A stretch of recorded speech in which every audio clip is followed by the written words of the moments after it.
Hello everyone, welcome to Edutap. My name is Megha. तो आज के संकल्प सीरीज के सेकंड लेक्चर में हम डिस्कस करने वाले हैं prevention of money laundering act 2002। Lecture 1 banker customer relationship already channel पे अवेलेबल है, तो वहां पे जाके आप देख सकते हैं।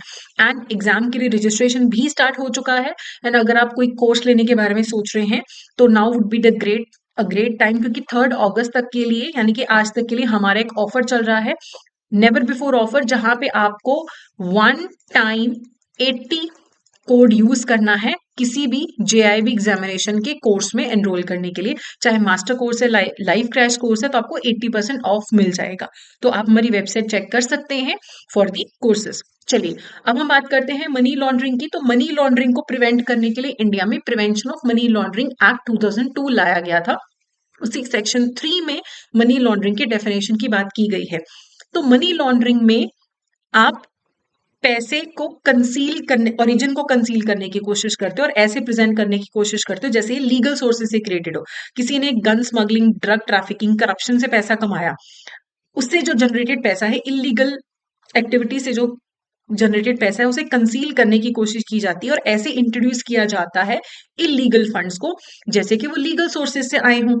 तो ये आपका मनी लॉन्ड्रिंग का प्रोसेस है कि 2 नंबर के पैसे को व्हाइट मनी के तौर पे शो करना। मनी लॉन्ड्रिंग के प्रोसेस पे बहुत बार क्वेश्चन आता है, जिसमें 3 स्टेजेस होते हैं। प्लेसमेंट पहला स्टेज है, दूसरा स्टेज होता है लेयरिंग एंड तीसरा स्टेज होता है इंटीग्रेशन। प्लेसमेंट पे मान लीजिए मेरे पास ना 50 लाख रुपीज हैं, जो कि ब्लैक मनी से जनरेटेड है, करप्शन का पैसा है। अगर मैं एक साथ 50 लाख अपने बैंक अकाउंट में डालूंगी तो इनकम टैक्स वाले आके पकड़ लेंगे मुझे, तो है ना। तो इसीलिए मैं क्या करती हूँ, थोड़े थोड़ा 15-15, 20-20 हजार करके खुद से, रिश्तेदार, मेट्स, उनके अकाउंट से पैसा इंट्रोड्यूस करती हूँ। तो तब कोई अलर्ट नहीं होगा। तो मैंने इंटीग्रेट किया, फाइनेंशियल सिस्टम में इंट्रोड्यूस किया ब्लैक मनी को। उसके बाद लेयरिंग करना शुरू कर दिया। अब उसी 50 लाख को घुमाना शुरू किया, एक अकाउंट से दूसरे अकाउंट, एक कंट्री से दूसरे कंट्री, लोन शो कर दिया, वायर ट्रांसफर शो कर दिया। तो मैंने बहुत सारी ट्रांजेक्शन्स कर ली, जिससे लेयर्स ऑफ ट्रांजेक्शन्स बन गई, ताकि कोई ओरिजिनल तक पहुंचना चाहे तो इतनी लेयर्स में वो फंस जाए। ठीक है। तीसरा स्टेप होता है इंटीग्रेशन, कि अब मैं इस पैसे से कोई लग्जरी फाइनेंशियल इन्वेस्टमेंट कर दूंगी, एसेट खरीद लूंगी, कमर्शियल इन्वेस्टमेंट कर दूंगी, जिससे लगेगा कि ये वाइट मनी है, कि ये पैसा कहाँ से आया, ये तो एक कंपनी से आया। वो कंपनी के पास पैसा कहाँ से आया, तो ये लेयर्स में फंस जाओगे। तो इंटीग्रेशन फाइनल स्टेप है, प्लेसमेंट, लेयरिंग, इंटीग्रेशन, इसी सीक्वेंस में चलता है। एक कॉन्सेप्ट होता है टेरर फाइनेंसिंग का। टेरर फाइनेंसिंग के भी स्टेजेस होते हैं। अब जो टेररिस्ट है, वो जो पैसा यूज करते हैं, वो आता कहाँ से है? सबसे पहले वो पैसा रेज करते हैं। रेज कहाँ से करते हैं? उनको कोई डोनेट कर सकता है, ठीक है, कहीं क्राइम से पैसा मिल सकता है, किसी स्टेट स्पॉन्सर कर सकती है उनको। जैसे अगर इंडिया पे किसी ने अटैक करना है, टेररिस्ट टेररिस्ट ने, तो कहाँ से उनको पैसा आ रहा है? बहुत बार हम देखते हैं चाइना पाकिस्तान फंडिंग कर रहा है उनकी, तो रेजिंग होती है, फिर उस पैसे को स्टोर किया जाता है, bank account, prepaid cards, crypto currency में उसको सेव किया जाता है। फिर जब उसको यूज करना है जहां पे, वहां पे मूव किया जाता है, अकाउंट ट्रांसफर करके, वायर ट्रांसफर करके, क्रिप्टो करेंसी के थ्रू ट्रांसफर करके, और अल्टीमेटली उस पैसे को यूज किया जाता है। वेपन खरीदना है, प्रोपेगेंडा कैंपेन चलाने हैं, ट्रेनिंग करनी है। तो इस तरीके से ये स्टेजेस मूव करते हैं। ये स्टोर और मूव करने वाला स्टेप तो आगे पीछे चलता रहता है, लेकिन we start with raising and it ends with utilising the funds. ठीक है। अब ये जो सारे एक्टिविटीज हैं, फाइनेंशियल क्राइम्स हैं, जो टेरर फाइनेंसिंग है, ऑर्गेनाइज क्राइम ग्रुप्स हैं, जो क्राइम करते हैं ऑर्गेनाइज तरीके से, पैसे लेके बस क्राइम करते हैं, वो ये सारी चीजें आपस में रिलेटेड हैं। इवन अगर मान लो कि टेररिस्ट है, उनको अगर पैसे की जरूरत है, वो भी इलीगल एक्टिविटीज करते हैं, और इलीगल एक्टिविटी से जनरेटेड पैसा जो होता है वो मनी लॉन्ड्रिंग में है। तो ये सारी चीजें जो है आपस में रिलेटेड हैं। Terror financing and money laundering are also related with each other. अब देखो, मनी लॉन्ड्रिंग का जो प्रोसेस है ना, वो एक कंट्री में नहीं चल रहा है, ये ओवरऑल वर्ल्ड में चल रहा है। इवन अगर इंडिया में अगर कोई 2 नंबर का पैसा कमाता है, हो सकता है वो स्विट्जरलैंड में रखता हो, केमैन आइलैंड्स में रखता हो, श्रीलंका में रखता हो, चाइना में रखता हो। तो अगर वर्ल्ड लेवल पे टेरर फाइनेंसिंग को रोकना है, मनी लॉन्ड्रिंग को रोकना है, तो ग्लोबल एफर्ट की जरूरत है। तो हमारे पास एक इंटरनेशनल लेवल पे ऑर्गेनाइजेशन है, फाइनेंशियल एक्शन टास्क फोर्स, जो कि एक तरीके का वॉच डॉग है, जहां पे कंट्रीज मिलके ये डिसाइड करती हैं कि कैसे मनी लॉन्ड्रिंग को रोका जाएगा, कैसे कंट्रीज को मनी लॉन्ड्रिंग, टेरर फाइनेंसिंग को फैसिलिटेट करने से रोकना है। तो एक तो ग्रे लिस्ट है, एक ब्लैक लिस्ट निकलती है एफएटीएफ की। ये वो कंट्रीज होती हैं जो मनी लॉन्ड्रिंग या टेरर फाइनेंसिंग को रोकने के लिए एफर्ट नहीं करती हैं, उनको सपोर्ट कर रही हैं। जैसे पाकिस्तान हो गया, नॉर्थ कोरिया, वो इन लिस्ट में रहते ही हैं। म्यांमार, श्रीलंका भी कई बार आ जाता है। तो ये एक इंटरनेशनल लेवल पे ऑर्गेनाइजेशन है। लेकिन इंडिया के लेवल पे बात करें तो इंडिया में हमारे पास prevention of money laundering act है, फाइनेंशियल इंटेलिजेंस यूनिट है, डायरेक्टरेट ऑफ इन्फोर्समेंट है, स्पेशल कोर्ट्स हैं और सेक्टर्स के रेगुलेटर्स है, सेबी है, आरबीआई है, पीएफआरडीए हो गया, आईआरडीए, अलग अलग सेक्टर्स के जो रेगुलेटर्स हैं उन्होंने भी बहुत सारे रूल्स बना रखे हैं मनी लॉन्ड्रिंग को रोकने के लिए। तो अगर हम prevention of money laundering act 2002 की बात करें तो ये एक्ट बोलता है कि जो भी मनी लॉन्ड्रिंग के ऑफेंसेस हैं कॉग्निजेबल और नॉन बेलेबल है। कॉग्निजेबल यानी कि बिना वारंट के अरेस्ट हो सकता है, और नॉन बेलेबल है कि बेल नहीं मिलेगा। और section 12 of the prevention of money laundering act बोलता है कि जितने भी रिपोर्टिंग एंटिटीज हैं जो मनी लॉन्ड्रिंग वाले एक्ट के अंडर कवर होते हैं, उन्हें कुछ कुछ ट्रांजेक्शन्स हैं, डाटा है जो director of FIU India, financial intelligence unit India के पास सबमिट करना होता है। क्लाइंट्स, उनके बेनिफिशियल ओनर्स, कौन कौन सी रिपोर्ट्स हैं हम आगे डिस्कस करेंगे। अब अगर कोई पर्सन मनी लॉन्ड्रिंग के क्राइम में फंसता है तो उसे कम से कम 3 साल की सजा होती है और मैक्सिमम 7 साल की सजा होती है, और फाइन भी लगता है एज पर दी ऑफेंस। अगर किसी पे पीएमएलए एक्ट के साथ साथ narcotics, drugs and psychotropic substances act भी लग जाए, एनडीपीएस, तो फिर 10 साल तक की सजा हो सकती है उसको मैक्सिमम।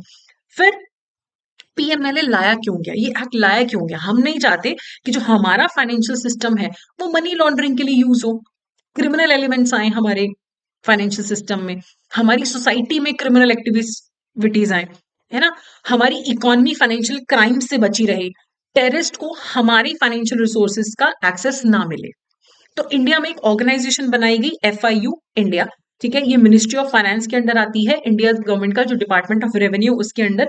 इनके नाम में ही इंटेलिजेंस है, तो ये इंटेलिजेंस गैदर करने का काम करते हैं। ये इंटेलिजेंस गैदर करते हैं under the prevention of money laundering act. तो कहीं से भी कोई cash transaction report, suspicious transaction report, कोई भी रिपोर्ट्स आती हैं अलग अलग रिपोर्टिंग एंटिटी से, एफआईयू इंडिया के पास आती हैं, वो उन्हें एनालाइज करते हैं। और किसी और एजेंसी को उस रिपोर्ट्स की जरूरत है, डाटा की जरूरत है, रेगुलेटरी सेक्टर को जरूरत है, उनको ये सारी रिपोर्ट्स फॉरवर्ड की जाती है। फिर बात करते हैं ईडी की, इन्फोर्समेंट डायरेक्टरेट। अब एफआईयू का काम क्या था? इंटेलिजेंस गैदर करना। और इनका काम क्या है? इनका काम है उनपे एक्ट करना। ये एक लॉ एनफोर्समेंट एजेंसी है और इकोनॉमिक इंटेलिजेंस का भी काम करते। इनका काम है इंडिया में जो इकोनॉमिक लॉज हैं उनको इन्फोर्स करना, इकोनॉमिक क्राइम्स को इंडिया में रोकना। ये गवर्नमेंट ऑफ इंडिया का जो मिनिस्ट्री ऑफ फाइनेंस की डिपार्टमेंट ऑफ रेवेन्यू के अंडर आता है। ईडी के पास पावर कहां से आती है? Foreign exchange management act, prevention of money laundering act, fugitive economic offenders act. In act से बेसिकली मेन पावर्स ईडी के पास आती हैं। तो एफआईयू क्या कर रहा है? ये इंफॉर्मेशन गैदर कर रहा है। उस पे एक्ट कौन कर रहा है? ईडी एक्ट कर रहा है। छापे मारना, सीज कर लेना चीजों को, वो ईडी का काम है, ठीक है। अब जो हमारे बैंक्स हैं, हमारे रिपोर्टिंग एंटिटीज हैं, वो मनी लॉन्ड्रिंग के रिस्क को कम करने के लिए क्या कर रहे हैं? अपने कस्टमर को समझो, उसको अपना बैंक अकाउंट खोलने से पहले आपको उसकी रिक्वायरमेंट को समझना है, उसको उसका सारा डाटा एनालाइज करना है कि कहीं कोई गड़बड़ तो नहीं है। अपने स्टाफ को ट्रेन करो, उन्हें बताओ मनी लॉन्ड्रिंग के बारे में, सारी जो रिक्वायरमेंट्स हैं उनके बारे में। और बैंक्स की जो भी रिपोर्टिंग एंटिटीज जो पीएमएलए के अंडर आती हैं, उनको सारे लॉज फॉलो करने चाहिए। कहीं कोई गड़बड़ नजर आए, सस्पिशियस एक्टिविटी नजर आए, उसको रिपोर्ट कर दो, ठीक है। अब anti money laundering system banking sector में कैसे काम करता है? बैंकिंग सेक्टर में केवाईसी नॉर्म्स हैं, कस्टमर ड्यू डिलिजेंस होता है, कस्टमर की स्क्रीनिंग होती है, ट्रांजैक्शंस की स्क्रीनिंग होती है, सस्पिशियस एक्टिविटीज की रिपोर्टिंग होती है। ये सब क्यों कर रहे हैं? मनी लॉन्ड्रिंग को रोकने के लिए। अब इवन केवाईसी जो होता है बैंक्स में, पहले क्या होता था, कोई इंट्रोड्यूस करता था। अगर मुझे बैंक में अकाउंट खोलना है तो बैंक का अगर स्टाफ कोई मुझे जानता है या किसी का पहले से अकाउंट है वो मुझे जानता है, वो मुझे इंट्रोड्यूस करवाता था। लेकिन अभी 2002 से आरबीआई ने गाइडलाइंस निकाल दी, तो मैं केवाईसी करवाती हूँ, अपना आइडेंटिटी प्रूफ्स के थ्रू मेरा अकाउंट ओपन होता है। तो केवाईसी जो है उसे हर बैंक का अपनी अपनी केवाईसी पॉलिसी होती है, उसे उसका बोर्ड ऑफ डायरेक्टर अप्रूव करता है, या फिर जो कमेटी ये काम करती है वो अप्रूव करती है। और केवाईसी पॉलिसी का कम से कम साल में एक बार रिव्यू होना चाहिए। अगर कोई आरबीआई की गाइडलाइंस आती हैं चेंजेस करनी है तो 1 साल से पहले भी रिव्यू हो सकता है। और प्रिंसिपल ऑफिसर की जिम्मेदारी है कि जो केवाईसी पॉलिसी है ढंग से इंप्लीमेंट हो। तो जो भी बैंक्स के क्लाइंट्स या कस्टमर्स होते हैं उनका केवाईसी होता है। क्लाइंट्स कौन है? जो भी फाइनेंशियल ट्रांजेक्शन करते हैं, कोई फाइनेंशियल एक्टिविटी करते हैं रिपोर्टिंग एंटिटी के साथ, या जिनके बिहाफ पे एक्टिविटीज हो रही हैं, वो सारे बैंक के क्लाइंट्स होते हैं। तो अभी एक बैंक में या किसी भी रिपोर्टिंग एंटिटी में जो prevention of money laundering act के अंडर आती है, एक एंटी मनी लॉन्ड्रिंग का ना ऑर्गेनाइजेशनल सेटअप होता है, जिसमें एक आप मान लो पिरामिड की फॉर्म में आप देखो, पिरामिड की फॉर्म में अगर आप देखो तो सबसे ऊपर है डेजिग्नेटेड डायरेक्टर, उसके नीचे है प्रिंसिपल ऑफिसर, उसके नीचे है एएमएल टीम। तो डेजिग्नेटेड डायरेक्टर का काम होता है कि पूरा सेटअप देखना कि क्या हमारे पूरे प्रोसेस सिस्टम्स हैं केवाईसी पॉलिसी इंप्लीमेंट करने के लिए, क्या हमारी केवाईसी पॉलिसी अपडेटेड है, क्या हम मनी लॉन्ड्रिंग के रिगार्डिंग सारे रूल्स रेगुलेशन फॉलो कर रहे हैं, क्या हमारा स्टाफ स्किल्ड है, क्या हमने सुटेबल चेंजेस किए हैं रिक्वायरमेंट के हिसाब से। अब ये डेजिग्नेटेड डायरेक्टर हो कौन सकता है? देखो, डेजिग्नेटेड डायरेक्टर का काम है कि prevention of money laundering act, prevention of money laundering rules और जो भी रेगुलेटरी गाइडलाइंस हैं मनी लॉन्ड्रिंग के रिगार्डिंग, उनको कंप्लायंस करना। अब जो डेजिग्नेटेड डायरेक्टर होता है ये एक अथॉरिटी वाला पर्सन होता है। जैसे कंपनीज के केस में जो एमडी होता है, मैनेजिंग डायरेक्टर या whole time director approved by board, वो या तो डेजिग्नेटेड डायरेक्टर बनता है। पार्टनरशिप फर्म के केस में मैनेजिंग पार्टनर डेजिग्नेटेड डायरेक्टर बनता है। प्रोपरेटरशिप फर्म के केस में प्रोपरेटर मैनेजिंग डेजिग्नेटेड डायरेक्टर बनता है। और ट्रस्ट के केस में मैनेजिंग ट्रस्टी डेजिग्नेटेड डायरेक्टर बनता है। अनइनकॉर्पोरेटेड एसोसिएशन या फिर बॉडी ऑफ इंडिविजुअल्स की बात करें तो जो अफेयर्स मेनली संभालता है वो डेजिग्नेटेड डायरेक्टर बनता है। और सीनियर मैनेजमेंट ऑफिशियल को डेजिग्नेट किया जाता है as designated director cooperative banks में और रीजनल रूरल बैंक्स में। तो मतलब जो एक मेन टॉप का पर्सन है उसे डेजिग्नेटेड डायरेक्टर बनाया जाता है, जो पूरा सेटअप प्रोसेस के लिए आंसरेबल है। प्रिंसिपल ऑफिसर या जिसे हम मनी लॉन्ड्रिंग रिपोर्टिंग ऑफिसर भी बोल सकते हैं, उसका काम है जो भी ये मनी लॉन्ड्रिंग के रिगार्डिंग जो भी मॉनिटरिंग इम्प्लीमेंटेशन है, रिपोर्ट्स बना के एफआईयू को सबमिट करनी है वो देखना, लाइसेंस मेंटेन करना, मैनेजमेंट को रिपोर्ट सबमिट करना, ये देखना कि एंटी मनी लॉन्ड्रिंग का जो मॉनिटरिंग सिस्टम है वो अपडेटेड है या नहीं है। और इसको हेल्प करने के लिए एक एएमएल टीम होती है जो एक्चुअली रिपोर्ट बनाती है, रिस्क असेसमेंट करती है, और कस्टमर रिस्क कैटेगराइजेशन करते हैं। तो ये पूरा एक ऑर्गेनाइजेशन में एंटी मनी लॉन्ड्रिंग सेटअप होना जरूरी है। ओके, अब बैंक्स की जिम्मेदारी है under prevention of money laundering act कि कस्टमर्स की आइडेंटिटी को वेरीफाई करो। अकाउंट ओपन करने से पहले सारे रिकॉर्ड्स मेंटेन करके रखो, जो भी ट्रांजेक्शन हो रही है अटेम्प्टेड ट्रांजेक्शन का भी डाटा मेंटेन करके रखो। और कम से कम 5 साल तक under prevention of money laundering act जो रिपोर्टिंग एंटिटीज है उन्हें सारा डाटा कम से कम 5 साल तक मेंटेन करना है। इवन अगर मेरा बैंक में अकाउंट है, अब मैंने अकाउंट अपना बंद कर दिया, तो भी जो मेरा डाटा है उसके 5 साल तक मेंटेन करके रखा जाएगा। और जहां पे सस्पिशियस लगता है कुछ भी, वहां पे तो 10 साल तक डाटा मेंटेन किया जाता है। ओके, पर ये डाटा की कॉन्फिडेंशियलिटी मेंटेन करके रखनी है। जहां पे गड़बड़ है, कुछ ट्रांजेक्शन में ज्यादा ध्यान देना पड़ता है, सस्पिशियस है, तो 10 साल तक आपको डाटा मेंटेन करना है। और बैंक्स हैं या जो रिपोर्टिंग एंटिटीज हैं वो रिस्क बेस्ड अप्रोच लेके चलती हैं। अगर ज्यादा रिस्क वाला कस्टमर है उसको उसको ज्यादा मॉनिटर करो, कम रिस्क वाले को कम करो। High risk, medium risk, low risk में आप कस्टमर्स को कैटेगराइज करते हो।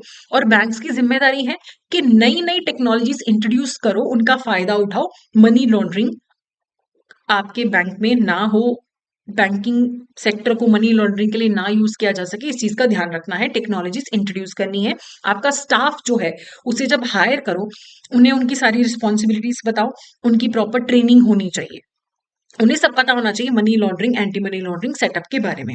अब बैंक में कस्टमर्स को ना 3 कैटेगरीज में रखा जाता है, high risk, medium risk, low risk customer. जैसे आप और मैं, हमारा सोर्स ऑफ इनकम क्या है?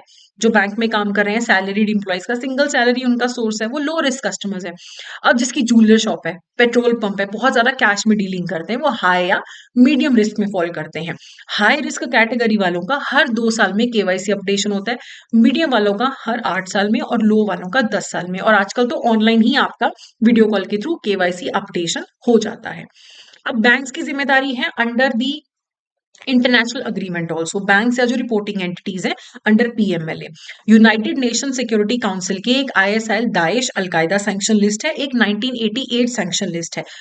इन लिस्ट में जिनका नाम होता है उनका बैंक अकाउंट ओपन नहीं किया जा सकता। अगर मैच मिल जाता है तो फिर एफआईयू इंडिया को बताएगा bank, ministry of home affairs को बताएगा under the unlawful activities and prevention act, और इनके अकाउंट्स को फ्रीज कर दिया जाएगा। मान लो एक्स वाई नाम के पर्सन का नाम है आईएसएल दाइश अलकायदा या अलकायदा वाली लिस्ट में, आप क्या करोगे, इमीडिएटली अकाउंट फ्रीज करोगे, एफआईयू और मिनिस्ट्री ऑफ होम अफेयर्स को बताओगे।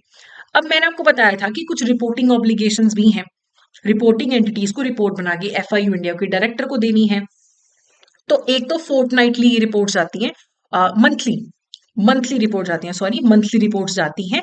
और जैसे जो जून की रिपोर्ट है, जो जून की रिपोर्ट है वो 15 जुलाई तक जाएगी, जो अगस्त की रिपोर्ट है वो अगले महीने के पहले 2 हफ्ते के अंदर जाएगी, ठीक है, 15 दिन तक जाएगी। अगस्त की रिपोर्ट सितंबर 15 तक जाएगी। तो कौन सी रिपोर्ट्स आई है मंथली जो एफआईयू इंडिया के डायरेक्टर को भेजनी है? सबसे पहले कैश ट्रांजेक्शन रिपोर्ट। अगर आपके बैंक में कोई भी 10 लाख या उससे ज्यादा या उसके ज्यादा की कैश ट्रांजेक्शन करता है, इक्विवेलेंट किसी और करेंसी में भी करता है, तो उसकी रिपोर्ट बना के एफआईयू इंडिया को देनी है। अगर कोई छोटे छोटे पार्ट्स में कैश ट्रांजेक्शन करता है लेकिन मंथ में मिला के वो ट्रांजेक्शन 10 लाख या उससे ज्यादा की हो जाती है या इक्विवेलेंट किसी और करेंसी में भी हो जाती है, तो एफआईयू इंडिया को मंथली रिपोर्ट बना के देनी है। फिर अगर आपको 5 लाख रुपए क्रॉस बॉर्डर वायर ट्रांसफर के थ्रू रिसीव होते हैं या भेजे जाते हैं इंडिया से, उसकी रिपोर्ट भी cross border wire transfer report में आपको करनी है।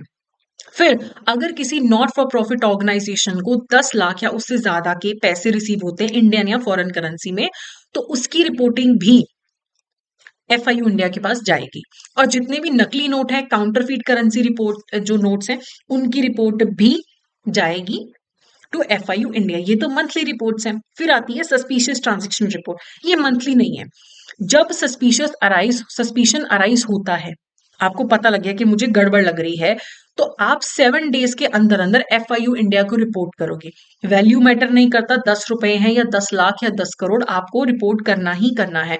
चाहे फाइनेंशियल ट्रांजेक्शन है, चाहे नॉन फाइनेंशियल ट्रांजेक्शन है। इवन अगर आपको लग रहा है कि इस पर्सन का लॉकर मनी लॉन्ड्रिंग या फाइनेंशियल टेररिज्म के लिए यूज हो रहा है, कुछ गड़बड़ लग रही है, तो आपको गड़बड़ लग रही है तो एफआईयू इंडिया को 7 दिन में बताओ। कोई ट्रांजेक्शन सस्पिशियस है नहीं है, ये कैसे कौन डिसाइड करेगा? Principal officer.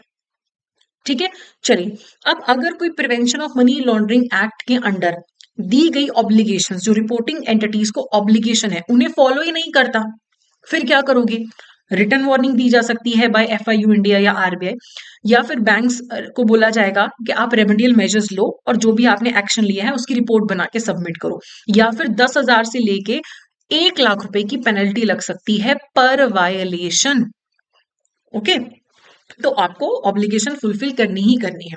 अब बैंक की सीक्रेसी ऑब्लिगेशंस भी हैं। जस्ट बिकॉज के आप पे रिपोर्टिंग ऑब्लिगेशन है, वो रिपोर्टिंग एफआईयू को करना है, दुनिया को नहीं बताना है कि कुछ गड़बड़ चल रही है। लेकिन कुछ जगह पे बैंक सीक्रेसी मेंटेन नहीं करेगा, एक्सेप्शंस है। एक तो बाय कंपल्शन ऑफ लॉ, अगर कोर्ट ऑर्डर आ गया under banker book evidence act कि इस पर्सन के हमें डाटा चाहिए, अकाउंट इन्फॉर्मेशन चाहिए, तो देनी पड़ेगी, लॉ के अंडर कंपल्शन है। अगर पब्लिक के प्रति ड्यूटी है, अब पब्लिक के प्रति ड्यूटी बहुत ही वेग टर्म है, तो ध्यान से ही इंफॉर्मेशन रिवील करनी है। अगर लगता है कि जनता के हक में है कोई इंफॉर्मेशन रिवील करना, पब्लिक इंटरेस्ट में है, तब रिवील करनी है। बैंक के खुद के इंटरेस्ट में है, जैसे अगर मैंने लोन में डिफॉल्ट कर दिया तो ऑब्वियसली बैंक सीआईसी को बताएगा, क्रेडिट इंफॉर्मेशन कंपनीज को बताएगा, मेरे गारंटर को बताएगा, तो बैंक को अपना पैसे रिकवर करने के लिए करना पड़ेगा।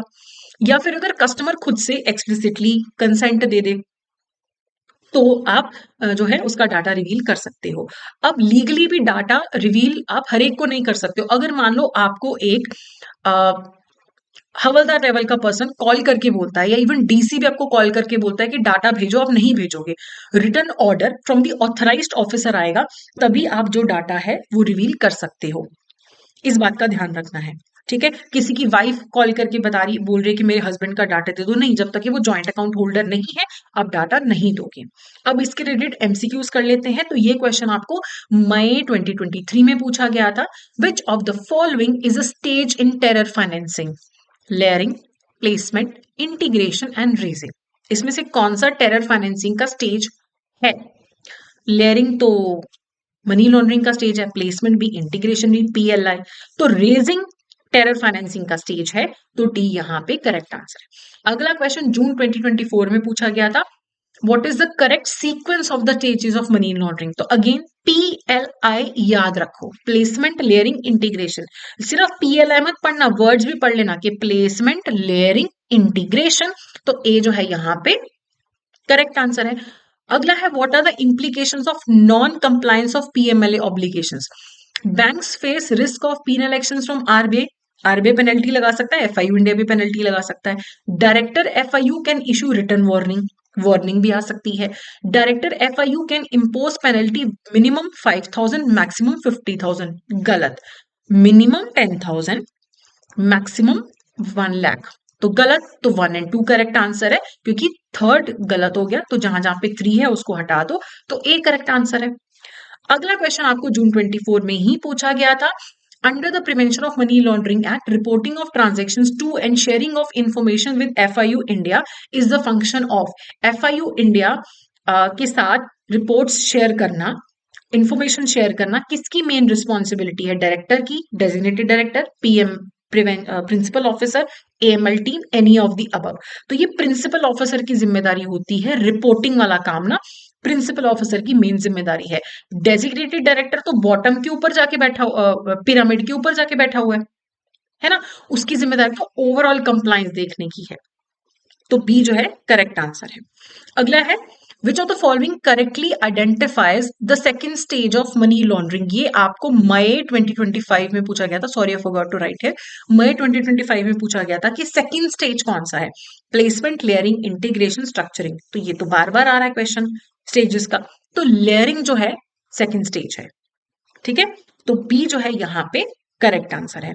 अगला क्वेश्चन भी आपको मई 2025 में पूछा गया था, suspicious transaction report should be furnish with in dash days of arriving at the conclusion, तो कितने दिन में रिपोर्ट फाइल करनी होती है? 7 डेज में, तो सी जो है यहाँ पे करेक्ट आंसर है। अगला क्वेश्चन भी आपको मई 2025 में पूछा गया था, under the PMLA banks are required to report to FIU India among others, कौन सी रिपोर्ट सबमिट करनी होती है? Cash transaction, yes, suspicious transaction report, yes, cross border wire transfer report, yes, counterfeit currency report, yes, sanction list, no, KYC information थोड़ा ना FIU को देनी है, तो 1 2 3 4 यानी कि 6 जो है यहाँ पे करेक्ट आंसर है। तो ये हमारा मेन टॉपिक था। अब देखो, अगर आप एग्जामिनेशन के लिए प्रिपेयर कर रहे हो, आपको लगता है खुद से प्रिपेयर कर लो, तो हमारे पास बहुत सारी सीरीज हैं, लेकिन डिटेल्ड प्रिपरेशन नहीं होता, इंपॉर्टेंट टॉपिक्स का प्रिपरेशन हम संकल्प सीरीज के थ्रू करवा रहे हैं। लेकिन अगर आपको लगता है कि मुझे डिटेल्ड प्रिपरेशन करना है, मुझे सारे सब्जेक्ट्स में हेल्प चाहिए, तो आप JIB के कोर्सेज के लिए एडुटैप की वेबसाइट विजिट करिए, edutap.in, इस वीडियो के डिस्क्रिप्शन में भी लिंक दिया है, कोर्सेज पे क्लिक करिए, JIB पे क्लिक करिए, यहाँ पे आपको हमारा मास्टर कोर्स नजर आएगा कॉम्बो के अंडर, जिसमें आपको सारे सब्जेक्ट्स की रिकॉर्डेड क्लासेस, एग्जाम से जस्ट पहले live classes, notes, test series, chapter wise MCQs, previous year questions मिलेंगे। वन टाइम 80 कोड यूज करो, 8 मंथ की वैलिडिटी का कोर्स भी है, 12 मंथ की वैलिडिटी का कोर्स भी है। अब आप में से कुछ लोग बोलेंगे मैम बाकी पेपर क्लियर हो गए, पीपीबी रह गया था, सिर्फ पीपीबी का कोर्स अवेलेबल है, सिर्फ IFS का, AFM, RBWM का इंडिविजुअल मास्टर कोर्स एनरोल करते हुए भी आप वन टाइम 80 कोड यूज कर सकते हो, और लाइव क्रैश कोर्स भी स्टार्ट हो रहा है। तो 3 अगस्त को ओरिएंटेशन है, 4 से क्लासेस स्टार्ट है, 15 क्लासेस हर सब्जेक्ट की आपको अटेंड करने, आपका मेजर सिलेबस कवर हो जाएगा, इंपॉर्टेंट सिलेबस कवर हो जाएगा, लाइव क्लास नहीं देख पाओगे, रिकॉर्डेड अवेलेबल हो जाएगी, notes, test series, chapter wise MCQs आपको मिलेंगे, आपको टेस्ट सीरीज अलग से लेने की जरूरत नहीं है, PYQ सॉल्व सब कुछ आपको यहाँ पे मिलेगा। 6 मंथ्स की स्कोर इस कोर्स की वैलिडिटी होगी, वन टाइम 80 कोड आप यूज कर सकते हैं, तो आपको ये कोर्स 2500 रुपीज में मिलेगा। बाकी अगर आप किसी और भी एग्जाम के लिए प्रिपेयर कर रहे हैं, तो हमारे सारे एडुटैप के कोर्सेज पे कोई ना कोई ऑफर वैलिड है, तो आप देख सकते हैं। जैक के लिए वन टाइम 80 कोड एप्लीकेबल है अक्रॉस ऑल आर कोर्सेज। तो आई होप ये जो हमने सीरीज स्टार्ट की है संकल्प सीरीज, ये आपके लिए बहुत बेनिफिशियल रहेगी। So thank you so much everyone for joining the session. So that's it for today, thank you so much.